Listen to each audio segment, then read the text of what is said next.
Le Beth Midrash Hillel, fondé à la mémoire du Rav Hillel Pevzner Zichrono Livracha, est heureux de partager avec vous l'étude sur texte de la Haftara de cette semaine.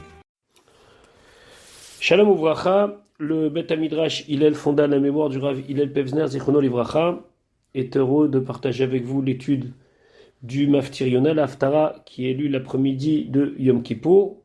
Nous allons commencer l'étude du Perek Gimel. Donc voilà, Yonah a été déposé, entre guillemets, par le poisson sur la terre sèche, et donc il faut maintenant qu'il aille accomplir ce que Akadosh Baruch Hu lui demande.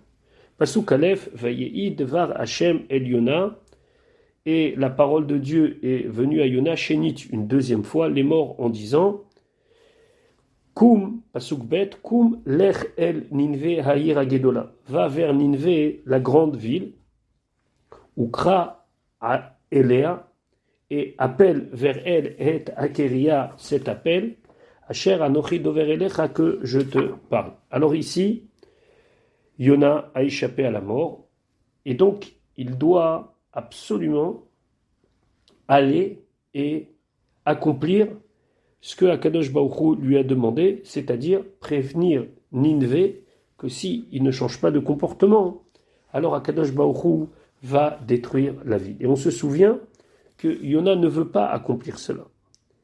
Mais étant donné qu'il a été sauvé, alors il faut le faire.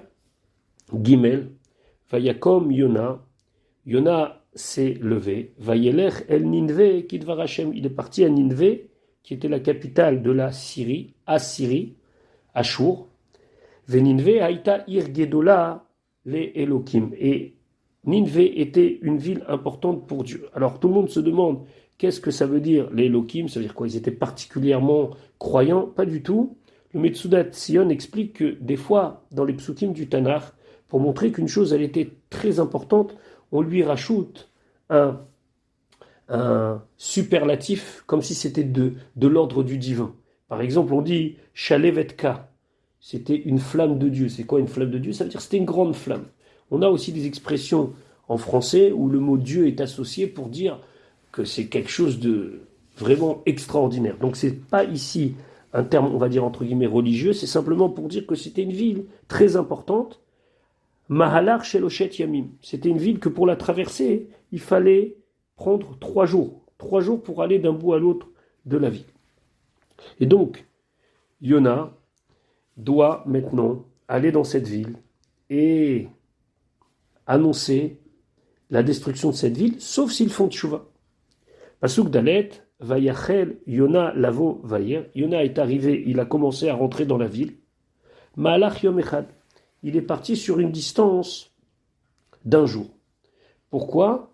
Le Metsudat, le Malbim, explique qu'il ne savait pas exactement comment compter les 40 jours, etc., etc. Alors, il s'est dit, est-ce que c'est 40 jours depuis que tout le monde soit au courant ou depuis le début? Donc lui, il a voulu se dire, le plus vite possible, je les préviens, le plus vite possible, le compte à rebours va commencer, et le plus vite possible, ils vont sûrement dépasser le compte à rebours et être détruits. Vayikra, Vayomar, il a appelé et il a dit, Od Arbaim Yom Veninve Nehepachet. Encore 40 jours, et Ninvé va être complètement retourné. Donc, il lance son appel dès l'entrée de la ville. Réaction des gens de Ninvé. Alors quand on dit elle va être retournée, Rachid dit elle va être détruite. Pasuk Vaya Aminu Anshe Ninvé Be'elokim. Les gens de Ninvé, ils ont cru en la parole de Dieu. Vaikreu Tsom. Ils ont appelé à un jeûne. Vaidbeshu Sakim. Ils se sont mis avec des sacs. Des sacs, c'est des sacs de toile de jute pour montrer qu'ils étaient en deuil et qu'ils prenaient conscience. Migedolam vehat ktanam. Des plus grands aux plus petits. Et là, pour Yonah, c'est une douche froide. Alors que lui, il était sûr qu'il allait pouvoir se débarrasser de cette mission et ne pas donner la possibilité aux gens de Ninvé de faire Teshuvah, réaction des gens de Ninvé, on accepte. Pasuk Vav. Vaïga Adavar El Melech Ninvé. La chose a atteint le roi de Ninvé, qui sûrement vivait dans le centre-ville. Mais on lui a répété ce qui s'est passé. Vayakom Mikiso, il s'est levé de son trône. Vayaver Adarto Me'alav, il a enlevé sa tenue royale de lui. Vaïchas sac, il s'est recouvert de ce fameux sac, donc de cette fameuse toile, qui était comme une espèce de sac de pommes de terre, on va dire comme ça. Vaïechev al Aefer, il s'est assis sur de la cendre. Ça veut dire quoi? Le roi lui-même prend conscience. Et tout de suite il réagit. Pasuk Zayin, Vayazaek, il a crié, il a fait annoncer partout. Vayomer, et il a dit Beninve, Mitaam Ameler Ugdolav les morts, au nom du roi et des principaux princes, des gens importants du royaume. À Adam ve'abema, que ce soit l'homme ou que ce soit la bête. À Bakar ve'atson, le gros bétail ou le petit bétail. Al it'amu me'uma, ne goûtez rien, ne mangez pas. Al yir'u, n'allez pas dans les pâturages. Umaim lo yishtu, et ne buvez pas d'eau. Donc c'est un jeûne national. Le roi lui-même demande à ce que tout le monde puisse participer à l'effort de guerre entre guillemets spirituel et de ne pas manger. Pourquoi on a besoin mitam hameler ou gdolav? Le Radak explique que l'idée est venue du roi, mais ça a été validé par les grands de ce monde, du moins de Ninvé ou gdolav, kulam, iskimo baz, ils ont tous été d'accord avec cela. Et donc, réaction immédiate, Vaïtkasu Sakim, ils se sont tous recouverts de ces donc sacs de toile, à Adam Verbema, Vaikrou El Elokim Pechoska. Ils ont appelé Dieu avec force. Veyashuvu Ish Midarko Hara, et chacun est revenu de ses mauvaises habitudes. Umin Hechamas Asher Bechapem, et du vol qui était dans leurs mains. Alors déjà, qu'est-ce que ça veut dire Bechoska? Qu'est-ce que ça veut dire qu'ils ont prié avec force? Explication de Rashi. Ils ont séparé les femelles de leurs petits. Et ils ont dit, Ribono Shel Olam, si toi, tu n'as pas pitié de nous, nous, on n'aura pas pitié de eux. Asru imaot levad ve'avladot levad. Ça, c'est Bechoska. Alors, est-ce que c'était bien ou pas? Selon ce qu'il dit Rashi, et selon ce que les Mefarshim veulent dire, c'était quelque part un chantage qu'ils ont fait à Kadosh Baruch Hu. C'était pas bien. Ils ont dit à Kadosh Baruch Hu, si toi t'agis mal, nous aussi on va agir mal. Si toi tu tues, alors nous aussi on va tuer.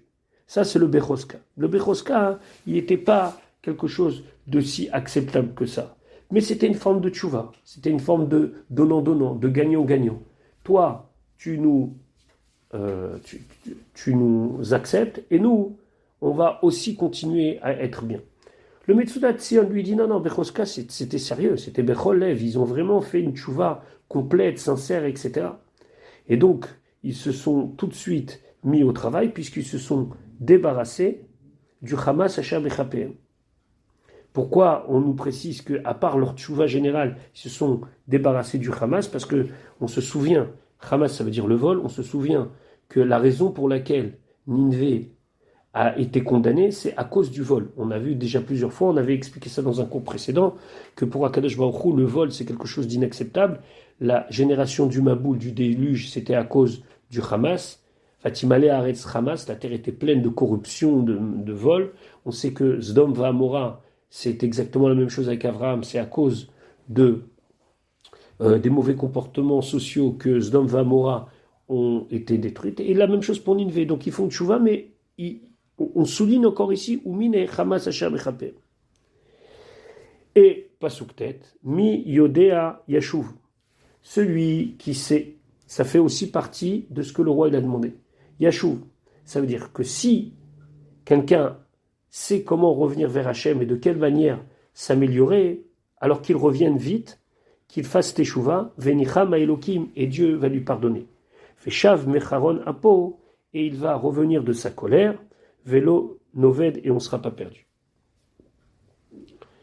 Pasuk Yud, Vayar a Elohim et Maasem. Dieu, il a vu leurs actions. Il a vu comment ils se sont comportés.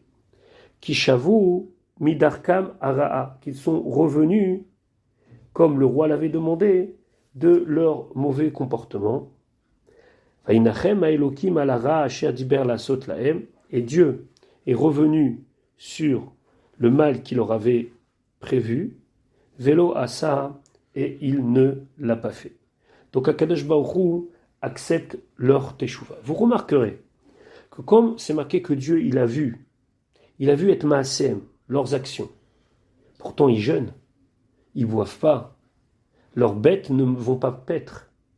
Parce que ici le jeûne, c'est que un tremplin pour la prise de conscience. Dans un jour de jeûne, nous dit le Shulchan Aruch, c'est le jeûne qui va nous permettre de quelque part nous élever spirituellement.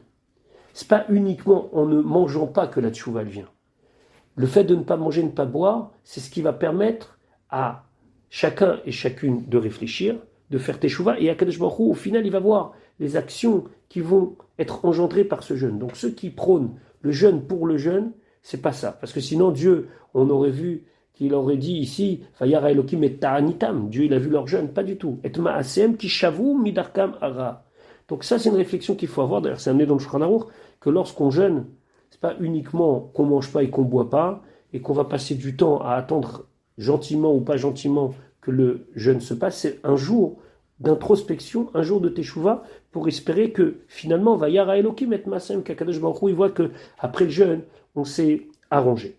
Et donc là, pour Yona, c'est vraiment très très difficile, puisque dans ce petit pérec, on voit que les gens de Nineveh finalement font teshuva, et leur teshuva est accepté par Akadosh Baruch Hu. Et donc là, Yona va devoir maintenant reprendre dialogue avec Akadosh Baruch Hu pour essayer toujours et encore de prouver que cette teshuva n'est pas sincère et que c'est la teshuva des Bnei Israël qu'il faut accepter.